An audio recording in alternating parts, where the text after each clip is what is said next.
Mallory Anderson is live at the Milwaukee County Courthouse complex. And Mallory, as testimony is underway at this hour, we know both sides laid out their case to the jury during opening statements this morning.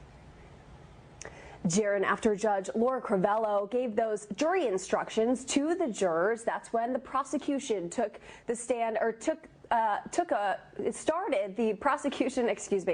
prosecution kicked off this trial by reading those opening statements, and the prosecution really wanted to paint a picture of what happened to Sade Robinson on that day that she was last seen and the days afterwards. So prosecutor Ian Vance Curzon really zeroed in on how Robinson and Anderson are spotted together on April 1st of 2024. After that, she was never seen again, but Robinson's phone pings not only in locations where she was with Anderson, but also at Warnemont Park, where her severed leg was eventually found.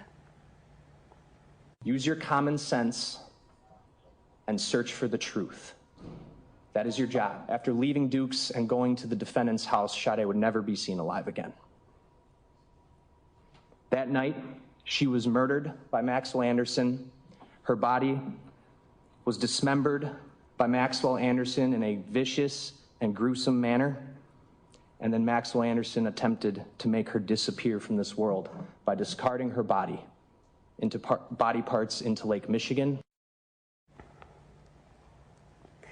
So the prosecutor finished his testimony by saying that he wants the jurors to really focus on using common sense and a search for the truth. Well, the defense attorney zeroed in on that, using that to their advantage, saying that proof beyond a reasonable doubt is the most important thing in this case. And Tony Cotton, that defense attorney, also says there's a mountain of reasonable doubt in this case, including a lack of motive and a lack of DNA evidence.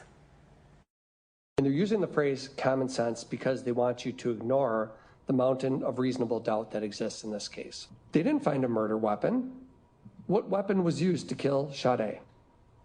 They didn't find any of Sade's blood. With all the samples they took throughout that entire house, every comforter, bed sheet, tabletop, wall, none of it has Sade's DNA, blood or DNA. So opening statements are used as a bit of a roadmap for the jurors because they're going to be hearing a lot of testimony, hours of testimony, and be looking at evidence over the next 2 weeks. So this is a way that they can kind of control what those jurors are thinking about as they look at that evidence and testimony. Our legal analyst, Dan Adams, who's not affiliated with this specific case, really talked about the importance of opening statements. It's a roadmap for where all of these pieces of evidence will go. It's an overview so that the jury, who doesn't know, his plans, doesn't know the order of witnesses, doesn't know the order of evidence, has some type of clue of, okay, we're seeing one witness here. They may just be asked, 5 or 10 questions. How does that fit into the overall case? Dan Adams joins us live on 12 News this morning at 6:45 every day to help break down each day's developments in this trial. Make sure you're tuning in to hear his perspective.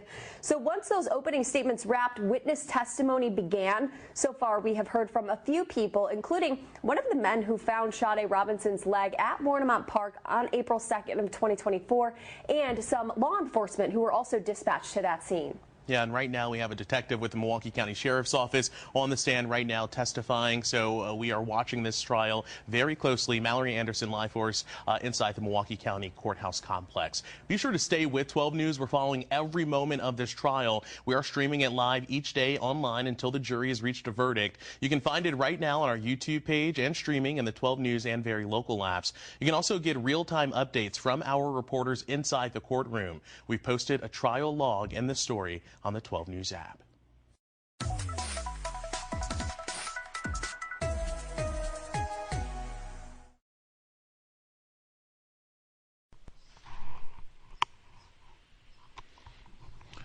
You can also follow Gus T. Renegade and the Cows, since Gus is sitting in the courtroom in Milwaukee and has been there for the first 2 days all day long.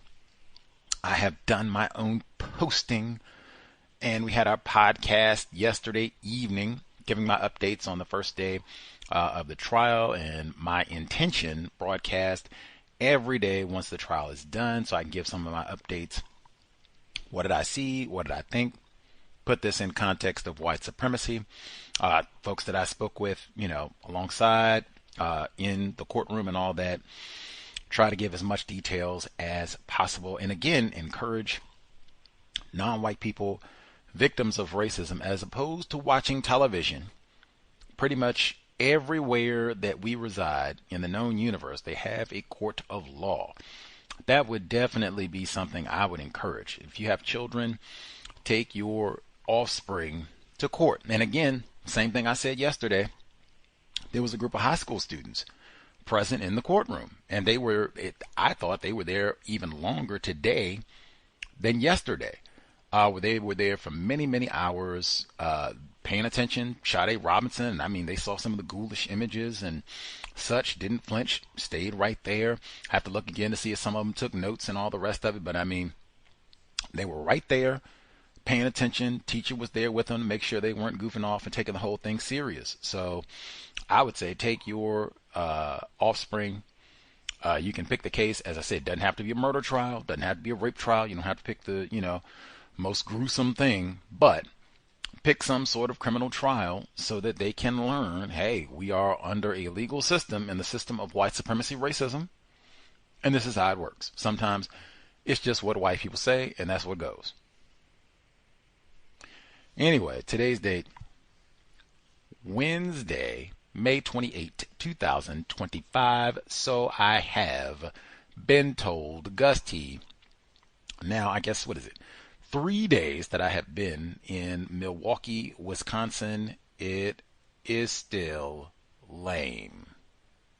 Extra lame. No improvement at all. I've seen more of the city now, and all I can say is it looks like all of Milwaukee County is lame. And I think I'd said before, Wisconsin in general is lame.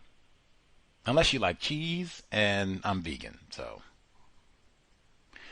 Anyway, was a little bit cold here. I guess I heard the weather report today, and they said that it's been one of the coldest months that they've had in this region for some time. It lived up to that billing today. It was pretty frosty, didn't get above 60 degrees, and was rainy, cold. It did not feel like, wow, we just passed Memorial Day and are headed to June. It did not feel like that at all. Any hoodles. Let's see. Day 2 of the trial. We got opening statements. They picked the jury. I guess before I even get started with that, when I came on yesterday, I said they whittled it down. We had the 40 potential jurors. They whittled it down to 15 jurors, 12 official, and then 3 alternates. They whittled it down to 15. I said I was a little confused about the racial classification because I couldn't really see everybody. They had the 40 dispersed all over the courtroom. They weren't just isolated to the jury box because it was so many of them. And so when they did finally whittle it down, they were still, even though now it's 15, but they were 15 dispersed all over the courtroom. So I couldn't really get a good look at everybody. Today, since it was just 15, they put everybody in the jury box. The jury box was literally right in front of my face where I'm seated, kind of at the front of the gallery in the courtroom. So I was basically right in front of the jury, and I got a good look at everybody. It is 10 white women, 2 white men. That was why I was confused yesterday about the total number of white men, but 2 white men, 10 white women, 1 black female, 1 black male, 1 Asian female. I do not have any confusion about the so-called Asian female. Like, oh, do you think she could be really a white person? No way. Non-white person all the way through. So total 3 non-white people, 12 individuals classified as white. This jury, and a whopping total of 12 females, 3 males on the jury. Since they are not selecting the alternate jurors until they get to the deliberation, they go through the whole trial and then they pick out the alternates at the end, it's possible that all 3 of the non-white people could be the alternates, so you have an all-white jury. That could happen. it's also possible that all three of the males end up being alternates so that you have an all-female jury. That could happen. Also, it could be that all of the males are excluded, so you have an all-female jury. Oh, I missed one. The other one, it is easily possible that you could end up with a non-black jury because there are only 2 black people on the jury, which, again, I don't know if I emphasized that enough yesterday, but for the amount of black people that they have in Milwaukee, that's kind of lame that they only have 2 black people on this jury, particularly for this trial. I think there should have been more, but so it could have been easily, and it could be, depending on who the alternates end up being, it could easily be an all-white jury, or at minimum, or it could be that because there are only 3 non-white people and it's 3 alternates, so it could be an all-white jury, or it could easily be an all or a non-black jury where the only 2 black members become alternates. So we'll have to see what happens at the end of the trial, and if that even has any impact. Let's see. So we started today, opening statements, and that was the very first thing. They brought in the jury and kind of gave them, Judge Crivello gave them some instructions about what the law is and how they are supposed to go about their duties as jurors in this high-profile homicide trial. And again, the jurors are not being sequestered, so they get to go home, chill with their families, watch TV, or whatever else they want to do in the interim. Even on the weekends, they are not sequestered for the duration of the trial. So she gave them their instructions. This didn't last too long. White female judge. And then they brought in all the defendant, all the attorneys, everybody else, and we get rolling official with the trial. And they start opening statements, go to the prosecution. White man in Vance Curzan, Curzan. He goes out for the prosecution. Anthony Cotton for the defense, also a white man. It looks like all of the people at the defense and prosecution tables are classified as white. So Mr. Curzan, prosecutor, goes to his statements, and common sense is a big theme for his delivery. Use your common sense. Use your common sense. I think he acknowledges that they don't have a murder weapon and they don't have a flagrant eyewitness who saw Max Anderson murder Sade Robinson or do any thing else to her, dismember, anything of that nature. They don't have that. They acknowledge some of the gaps. They don't have the murder weapon, like this is the exact hatchet or axe that he used to dismember her. They don't have any of that. So he acknowledged, some of the major, what some would consider holes, deficits, lack of evidence in their case. But he kept emphasizing, use your common sense. We have lots of digital information and information about where his cell phone, where their cell phones were, and video information of Sade Robinson and Anderson being together, and lots of evidence that he says is going to be revealed over the next couple of weeks. So use your common sense. I kept coming back to that, like we might not have the direct, but there's so much circumstantial evidence that cannot be denied. You just don't have reasonable questions as to whom else could have done this if they were together at these times, as all of the evidence would suggest. He says it's going to be coming out in the trial. Now then he starts getting into kind of the grisly nature of the case and talking about, this is a dismemberment. And he says that both of Sade Robinson, 19-year-old Sade Robinson, both of her legs were cut off. Her head was cut off. Her left arm was cut off. Right breast was cut off. There were some gasps in the courtroom. I'm not sure if all of the people in the courtroom were aware of those details. I know Miss Scarborough, Sade's mom, and I suspect some of the other family members who were at the funeral and didn't have a body. I suspect they knew why. But I sounded like some of the people were not aware of some of those just really inhumane details of what was done to Sade, and I think the prosecutor even repeated the details of what was done, and the fact that they still don't have a skull for Sade. Make sure to emphasize all that right at the beginning in terms of what is this trial all about. Now, I know some of the folks in the audience, they criticized the white male prosecutor and said, man, this dude, Mr. Cruz, is up here stuttering, and he did have a few moments where he kind of mispronounced a word and had to get himself together.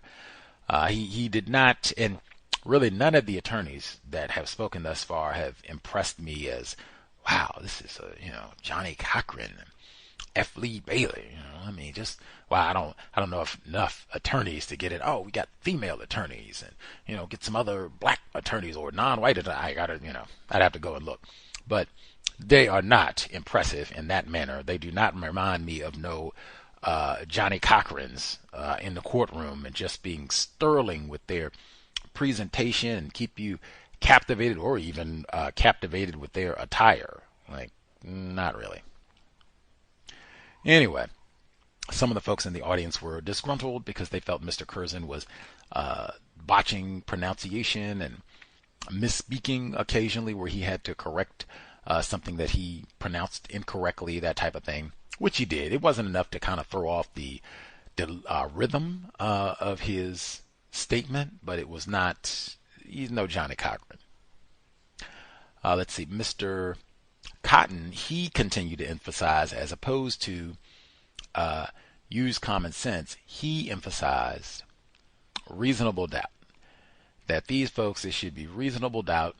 I think good old Max, as you go, old Max, he's just at the wrong place at the wrong time, and they get this crime, and they got to find somebody, they got to pin it on somebody, and old Max, he's just at the wrong place, the wrong time.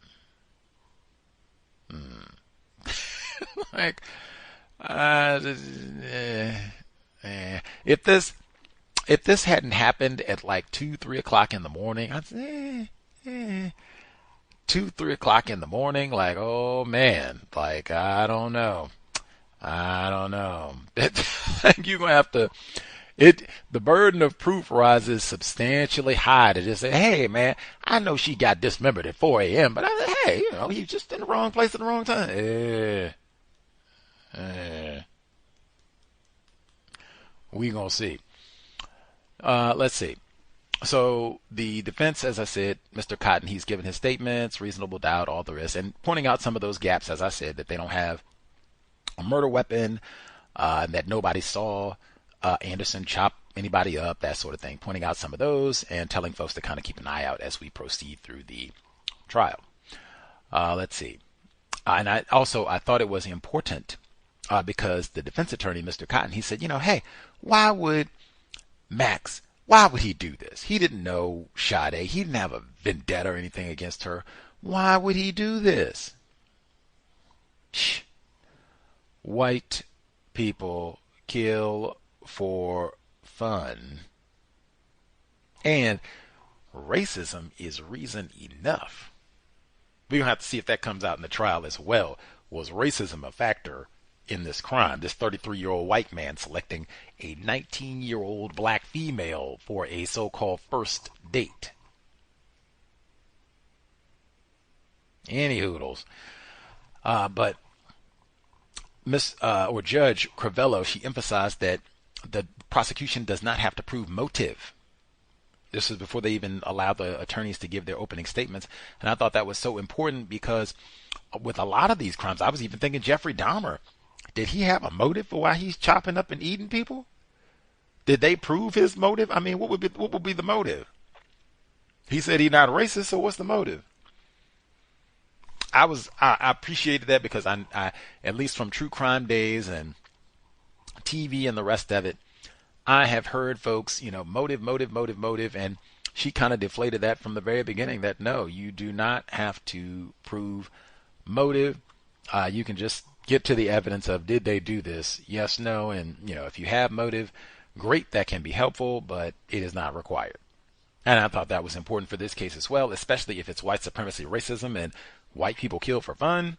That might be difficult to elucidate or to say that in court and try and prove it. So, yeah, that's what we think the motive is, but we might not say that. We just go about getting the conviction.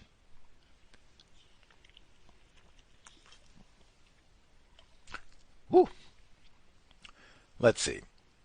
Continuing notes from this afternoon, because it's an all day affair starting right before 9 a.m. and going right to the bell at 5 p.m. all day at Milwaukee County Courthouse. I think I talked about it yesterday, but it feels like almost all of the sheriffs, especially if they're not like high ranking lieutenant, something where you have a lot of authority in the sheriff's department, but it seems like all of the low-level positions on the Milwaukee County Sheriff's Department are filled by black people. And I mean loads of black people. I do not remember seeing sheriffs where so many of them are black females, black males. Just, wow, I don't know what's up here, but it might be like, man, we are so hurting for sheriffs. Or maybe people don't want that job, or I don't know what it is, but wow, they have a lot of Negro sheriffs. I think every time I have seen old Max brought out in shackles, it's been with a Negro male. That's got to be added. Like, ugh, you got to get your Negro paws off me. Man, I can't believe it. Every single time that they wheel him out, black dude. Sometimes multiple black dudes to make sure he doesn't cut a fool. Let's see. And it might be that people don't want that job. I've heard that before in terms of working the sheriff's department. Maybe. And so they just dump it over to black, especially the lower level jobs in the sheriff's department. Could be true. Let's see. So we get the opening statements. And also they include that there is no DNA from Sade Robinson in Maxwell Anderson's residence. The defense attorney, Mr. Cotton, pointed that out. Opening statements as another one that, see, it's going to be a problem. How did he hack her up in the residence? And even they don't know how he hacked her up. They don't know where he hacked her up. Did he hack her up in the house? Did he hack her up in the car? Did he hack her up out on the beach? They don't know. Adding that to say, that's reasonable doubt that, maybe Max Anderson, he didn't do all this at all. Wrong place, wrong time. Let's see. I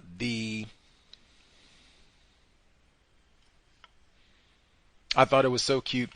The defense attorney, he described Max Anderson as saying he would do anything nefarious. He didn't change his hair or try and flee town after Sade Robinson was killed. He was a bartender in the community. Like, what? Wait a minute now.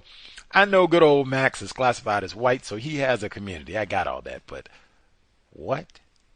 He was that's even one where it's like, man, you can get away with that old master deception. If you got a bunch of lames and they haven't read like the newspaper and criminal court records on Maxwell Anderson, like, if by a bartender in the community, you mean an alcoholic with a lengthy criminal arrest record for substance abuse, if that's what you mean by he's a community bartender, I've never even heard that phrasing before. Like, what are you talking?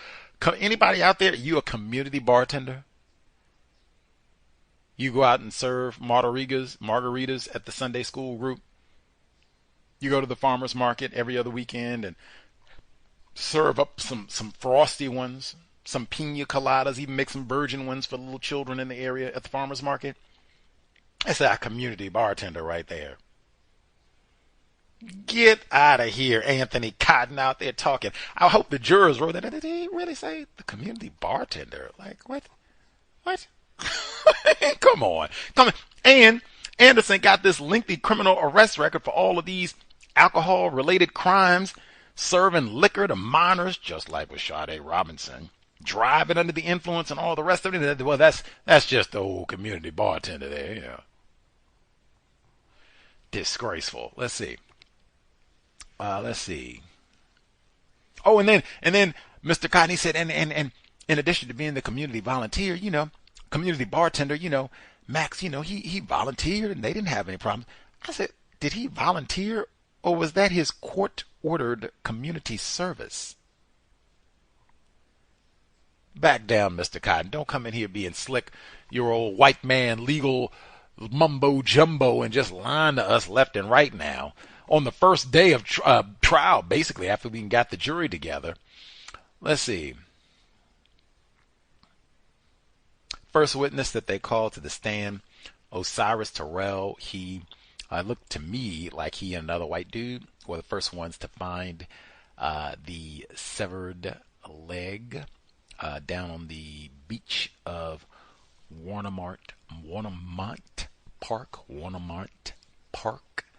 And he said that he had been going down there for years, and they first saw it and thought it was a mannequin, and then were kind of in shock, like, wait a minute, this is a human leg, like what it's flipping out. And he said, he said it's been over a year. He said it still hasn't hit him, like the magnitude of what they found and just all of it. I mean, he looked like he was still kind of in shock about all of this, which I can understand. This is a younger person and you're just out for a stroll and do what? I think he said that the police, they made him get in the back of the police car, almost like you're a suspect, while they went to go investigate and to see if this was real, is this a prank, or whatever the case may be. So I am sure he was devastated. I cannot emphasize enough how dangerous Milwaukee is. Things like that happen in a number of places, but wow. Wow, all of it. Even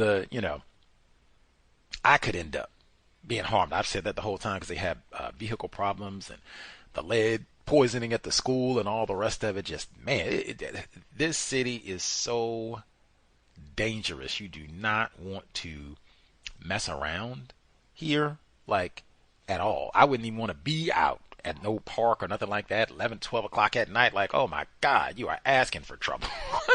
Man, when Dr. came on, he says, stay in the house, sun go down, 10 o'clock, that, man, it might have to be 9 o'clock when it get like dusk. You got to be inside. Street light come on, that's it. Day is done. Hide in the house. If you're at your job or whatever, you don't stop, you don't grocery shop, you go directly to your residence. When it gets close, like it's looking to getting dark in Milwaukee, because it is dangerous out here, especially for the coloreds. Yikes. Let's see. So Cyrus Terrell testifies. They find him. Police come. Blah, blah, blah. His testimony is pretty quick. They get through it. Next, they bring up Zachary Desmet. He's been an officer for 4 years. One of the first ones to start talking about the pink toenail polish that Sade wore and on the leg that they identified. Next, Officer Deputy Leon Martin, black male as well. He also emphasizes the pink nail polish was kind of a theme for the day. Let's see. Next, we had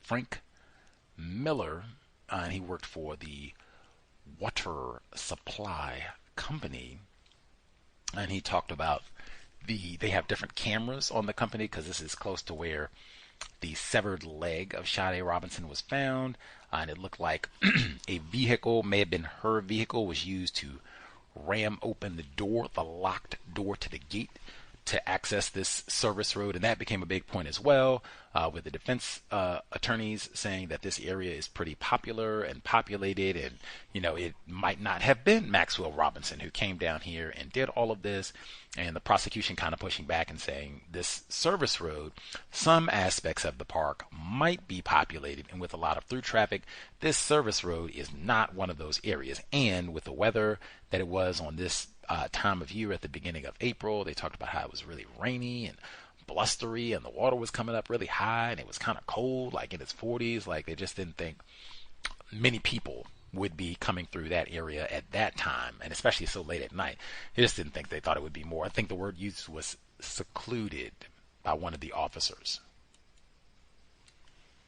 Let's see.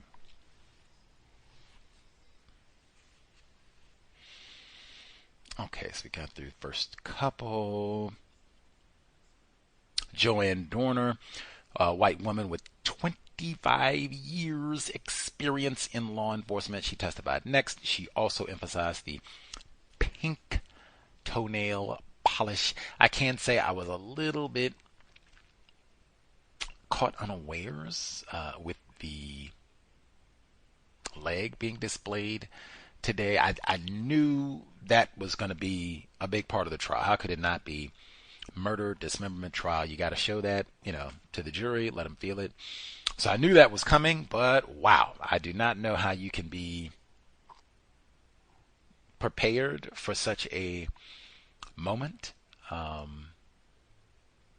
Anyway, man, man, that I was reminded. Miss Scarborough, she said, you Gus T, you're coming down here. You're gonna be here for the duration of the trial. And I said, yeah, I reckon so. As long as it doesn't go too long. She said, wow, you came down here to Milwaukee on vacation. Whew. No name calling. There is no way in the world Gus T would come on no vacation to Wisconsin. Much less Milwaukee. Like, what? What? I'd go back to California or Hawaii or Jesus, any number of the Milwaukee. Milwaukee, you can't even drink the water. Jesus Christ. Anyway, so you get through the first few, boom, boom, boom, boom, boom. And again, we're in a courtroom where we're sitting behind bulletproof glass. I think I forgot to emphasize that yesterday. They were not even in a regular courtroom. We're behind bulletproof glass, which I also am a little bothered about, because if someone comes in and they're mad and they want to shoot up the place, shoot at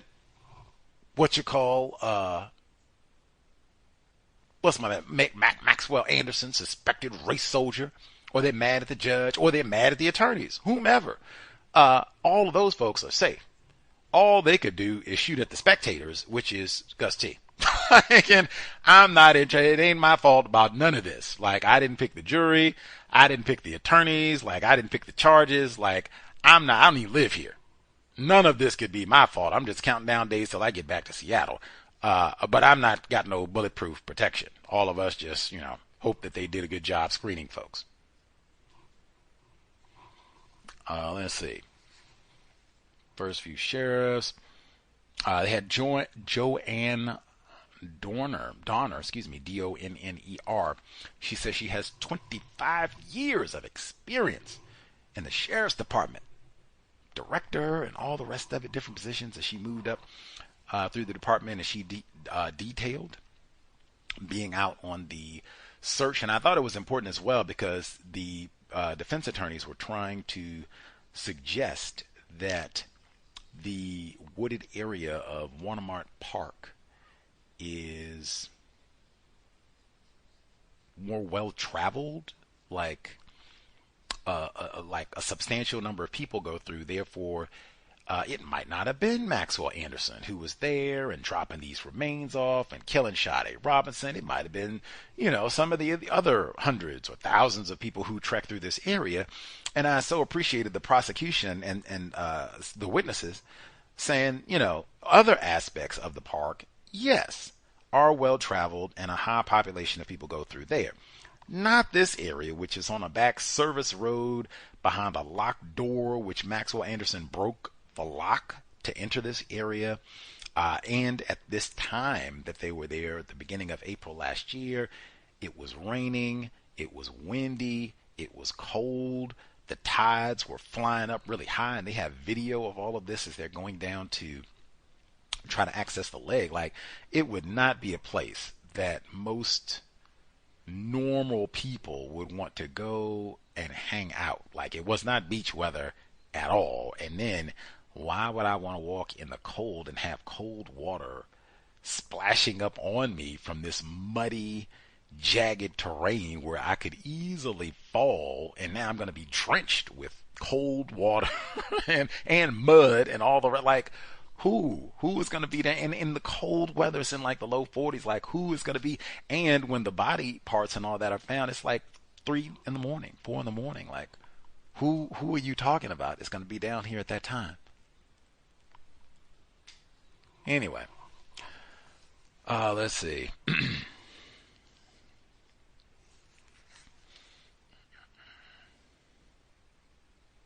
So they speak with Frank Miller. He's a retired white man. He was the supervisor for the water supply for the city of C.O.W.S, which is a little bit south of Milwaukee, if my geography is correct. I think it's like a suburb of Milwaukee, a little bit south. I mean a very little bit south. It's not no far distance at all. But they are in the jury pool. They're going to deliberate about what transpired here. Or excuse me, back up before I get to the jury pool. Frank Miller, the supervisor at the water facility, he's retired, but he testifies about the different cameras that they have at the water facility. I think it's like 3 or 4 different cameras, and this is where, as I said, at Warnermont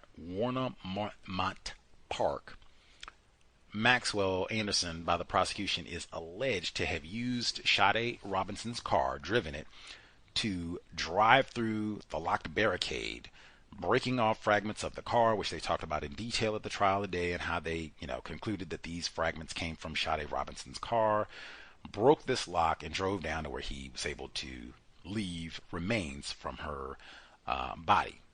Part of the testimony, they were going back and kind of looking at the video camera and matching up images, and what do you see, where was it broken at, the lock, and all the rest of it. That spent quite a bit of time with that as well. Let's see, Nathan Splittle-Leister. I think that was how you say it. Nathan Splittle-Leister. Wow, he was one of the earlier guests today. He spelled his name out and everything. He's been with the department almost a decade, 9 years. And he talks about C.O.W.S, and he talks about viewing this video to see a silhouette, what looks like the image of a person, but it's so dark you can't make out, is this a white person, is it a black person, is this Maxwell Anderson, is it not, is it somebody else? It's so dark you can't really make out, other than to say, oh, yep, there's a person, it's somebody walking through there, bending over, maybe they have a backpack on, whatever. It definitely would be one where maybe you can see it if you don't have your glasses, maybe you can't. Let's see. And the prosecution, for many of these first witnesses, he didn't go really aggressive and hard. I think the most that when he questioned Nathan Splitleister, he asked him if one can identify this alleged killer, Maxwell Anderson, if he can be identified in any of the videos. And the officer immediately said, oh, no, you can't do any of that. But again, using logic, where do the phones match up and all the rest of it, to kind of make an assumption or conclusion based on evidence in terms of who do we think is driving this vehicle that keeps being spotted repeatedly over the weekend. Let's see.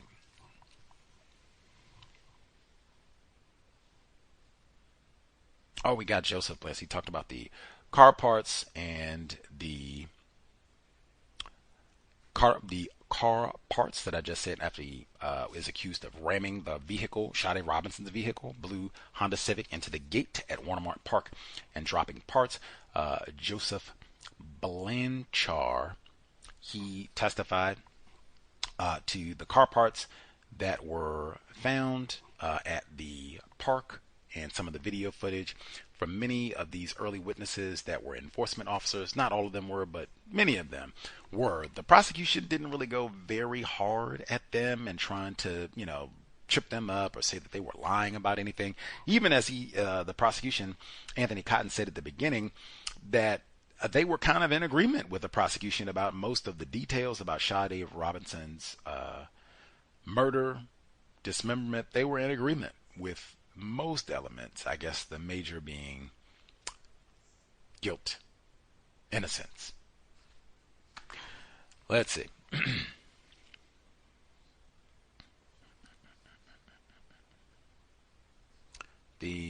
I had to make sure I got in as well, since today is the day that we dealt with the prosecution presented evidence of the dismembered leg of Sade Robinson, and them having to move it several times to keep it from being washed away in the water tide that was there.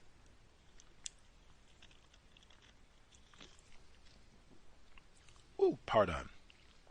That in addition to that, they're going to take photographs and all of that. And as I said, they had multiple witnesses who talked about the pink toenail polish. And I remember a little bit later on in the day, prosecutor, he zoomed in on the toes on the foot that was discarded, and you could indeed see the vibrant pink paint.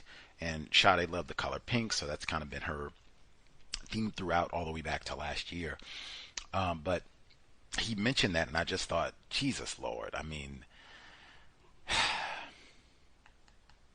it was super ghoulish anyway. But I mean, gosh, they've been doing the pink outs and all that, and just, geez, that is such a, and now they had put these photos up, and I knew all this was coming. And they got more gory photos to come, more and more and more, because they found body parts all over Illinois and Wisconsin. So, more gore to come. But man, what exactly does one do to prepare themselves for seeing human body parts on display?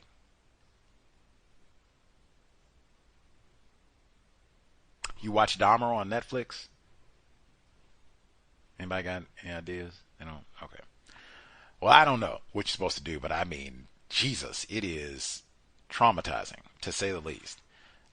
Miss Scarborough, I think, had to do it a few times, having to do all that, looking at all those graphic images, and oof, they even said for the professionals, the investigators and officers who had to go through and gather the evidence, presumably the attorneys, right, got to go through and get the case together and all that. They got to blow all this stuff up, so you're not just looking at a little small 11 by 8 image like, oh no, they got to blow this up and put this on the gigantic monitor that takes up the whole wall. All the body parts here and body part there. Man, all of that, as I mean too, really? On vacation? Who would do this for vacation? Other than Jay Dahmer. That type of person. Anyway, but it is about 80 gajillion times worse, if that's even possible.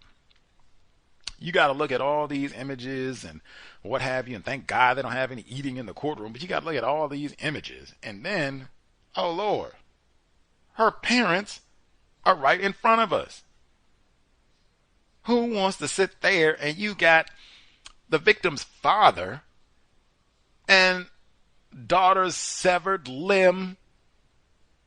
He's got to sit there and listen to that and talk about daughter's head is chopped off and breast is chopped off and both legs chopped off and left. Who wants to sit and listen to all that? And then you don't just got to listen because trial, you got to prove everything. You can't just be up here talking and making empty accusations. So we got to show everything. Man, it was so, I don't even have words. I really don't even have words to just sit there, because I'm kind of sitting. Miss Scarborough, Sade Robinson's mother, who guest on the program. We had been talking prior to the trial beginning on Monday. I've been, talking to her for months now, and talking to her once I got here, and she said, well, the press is assigned the back row in the courtroom. My family, the victims, we're on the front row. She said, do you want me to add you to the family so you can just sit up front?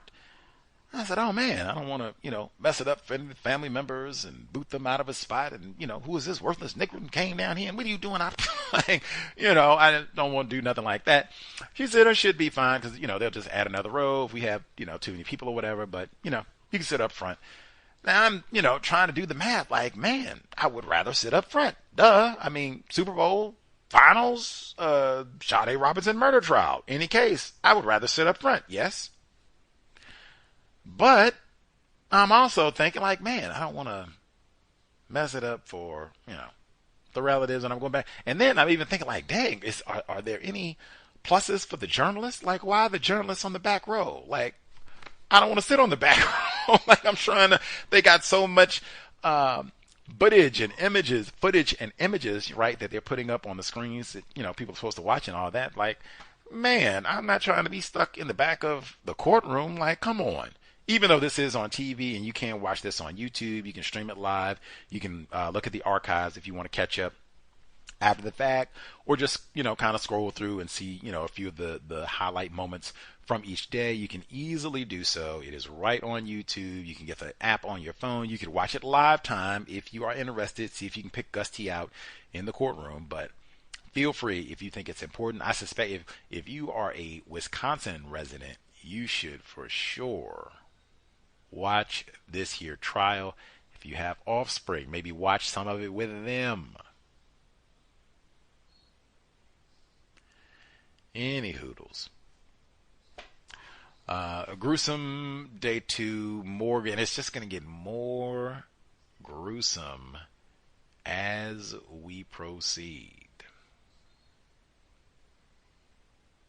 All the icky images and photos and all the rest of just, man. Take your children to court. It doesn't have to be murder trial, preferably something that does not traumatize them, especially if they're younger. But I would say go to court. Like, then you can stop messing around. And hey, these are crimes that happen right here. We could probably walk to some of these crime scenes. This is what's out there on the plantation. Behave and codify. Behave and codify. Let's see. Anything else? Second day of the trial. Oh, and it came out again. So many people I've heard talking about Miss Robinson, and *61 folks dialed in if you have commentary, observations to share, questions about what's going on during the trial. Not talking about any of the craziness, or not dialing in if you have TV shows to talk about, or you got free tickets to the finals or anything else. Just the Sade Robinson murder trial. But man, with everything that has transpired and the ickiness and all of that to go, just man, it has been something to actually be there in trial and just listening and being able to talk to other folks who are there, and sometimes just hearing, eavesdropping, you might say, what other people are saying there during the trial. Like I said, being able to be there during opening statements and to hear people in the gallery who were not pleased with the prosecuting attorney, him stuttering and or leaving out pertinent information like the blank that was found by the search team. People seeing the family members talking about Sade Robinson, seeing their response to some of the images and things from the day that they knew were coming. Like Miss Scarborough, she knew, like the most gruesome of the gruesome, she knows about. She knows what is in store for this trial and the build up for it and all of that. So, man, like urgency, that U word, when we talk about like, hey, we cannot be pussyfooting about all that. I mean, this is a 19-year-old. They said in the opening statements, the prosecuting attorney, that her breast was cut off. That's like slave type, conduct, lynching type conduct. Left arm cut off, both legs cut off, head cut off. That's, Jeff Dahmer, and to have the tools to do this. Which one of you all out there listening to this got tools if you wanted to dismember somebody? Even how about this? You wanted to butcher a cattle. Let's say we're not even going to go out and do no homicides. We're in Dairytown. You legitimately got a cow that needed to be killed. We're going to take it to market, get the beef and all the rest of it. How many of you all got the tools? You could butcher a cow if you wanted to. Moo on that. That's what I'm saying. Like, what does it mean to be white? That's a massive one I would think about every day of this trial. I even think about that when I look at his parents, because I'm like, man, if I was accused of doing this, I don't know if my mom would be there front row center.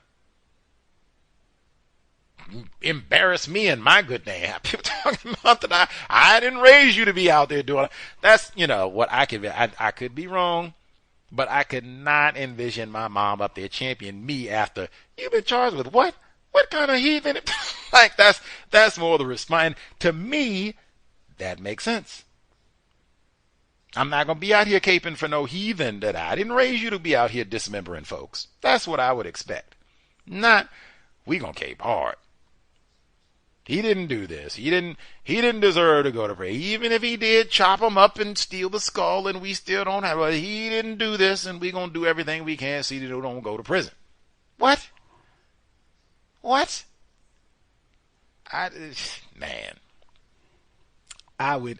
I hope lots of information comes out about Maxwell Anderson's white parents through the weeks of this trial. They've been there the first 2 days. I expect they'll be there throughout. Like, who in the world raised this dude? What's that tacky metaphor that say? The fruit don't fall far from the tree. What kind of tree did old Max Anderson fall from? I'm trying to learn.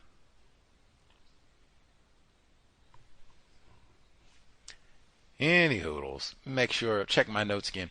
I'll give out the number 720-716-7300, the code 564943 pound. Press star 61 if you would like to participate. If folks have heard any people, are they talking about this trial? Like wherever you are in your part of the world, you can let us know that as well. But are they talking? Like, do people care at all outside of Wisconsin? Maybe outside of Milwaukee County? Does this get an honorable mention? Is it on social media? Are people like, oh yeah, that's right, that dude that hacked up, right, the trial is going on right now, I got to pay attention. Like, now I'm not going to Wisconsin, but I stream a little bit, or at least I'll keep up. I get one of the local Wisconsin outlets and boom, just go in and I can check, every other week or whatever and keep up with the trial. Is that what's happening?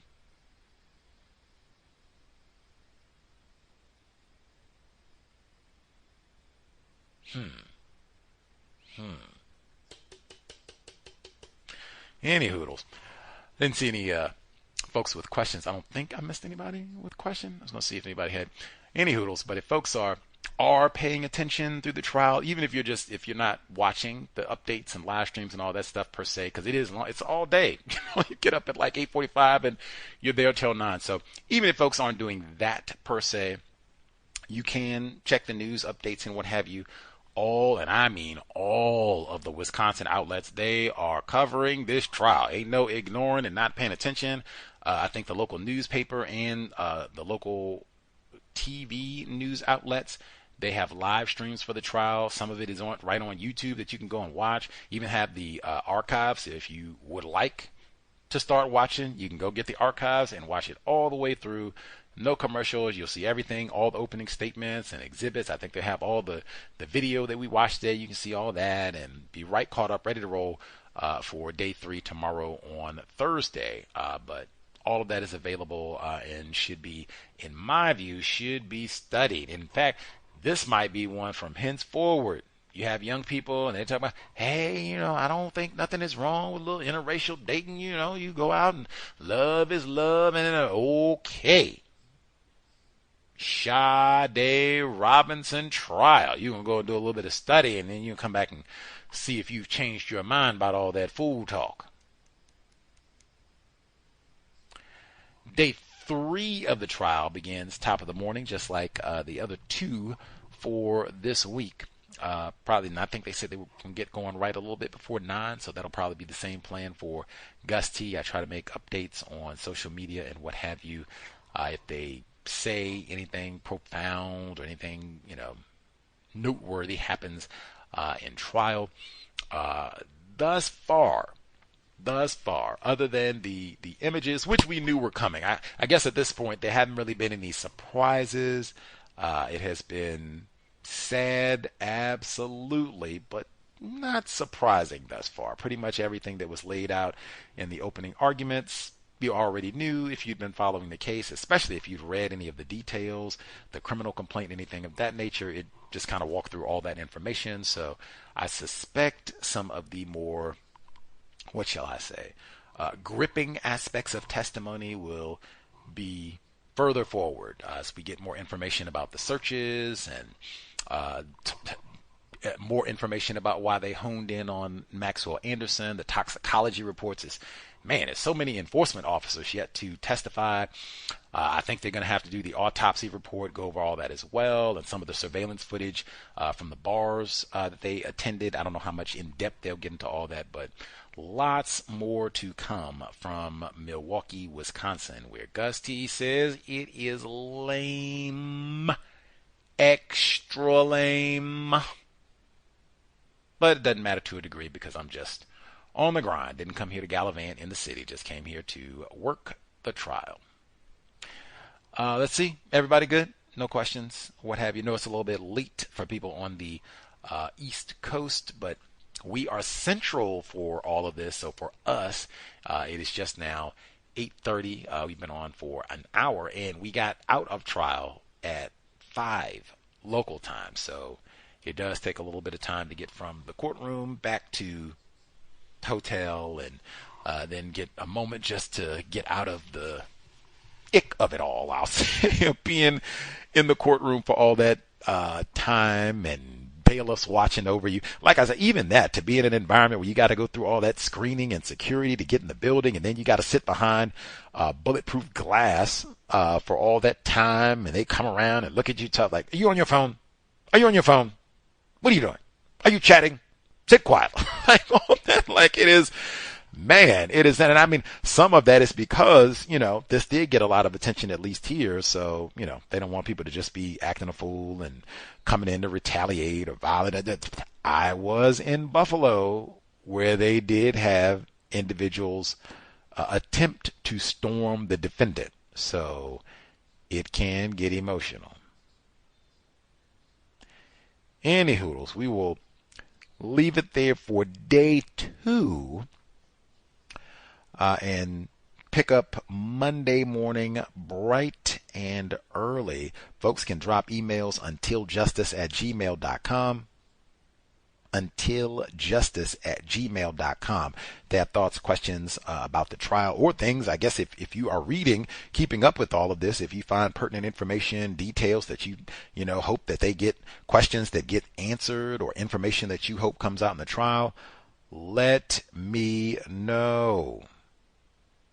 I'm going to try and chat it up with some of the folks in the trial, maybe see if I can get us some interviews, at least pre-recorded interviews maybe, from some of the folks in the trial, if not actually getting some of them to hang out, chat it up with us on the broadcast as we proceed. But if folks are following along and reading, seeing some of the news reports about what took place, feel free, drop an email untiljustice@gmail.com.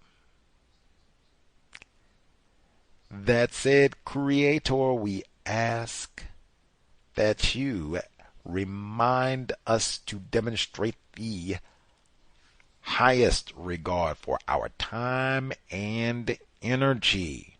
Remind us never to waste non-white people's time and energy, which should be used to replace white supremacy with justice immediately. No name calling black people, no gossiping, no throwaway offspring for sure. For Sade, no throwaway offspring. Replace white supremacy with justice immediately. Gus T in Milwaukee, live from hell. Yes, I'll say quick, invest. If you think the cows and the court coverage is constructive, hit the blog racism-notes.blogspot.com. racism-notes.blogspot.com. PayPal button in the top right corner. You'll see the links for PayPal, Cash App, and Venmo. Enormous gratitude to all of the investors who've kept us on the air, even made it possible for us to get out to lame Wisconsin. Hopefully we've been worthy of your time and energy. Cows signing out. Thanks all for tuning in. Nigga, you so brainwashed. I'm a victim, brother. Problem. You're a victim. Yeah. I'm a victim of 400 years of conditioning. Shut up. The man has programmed my condition. Even my conditioning has been conditioned.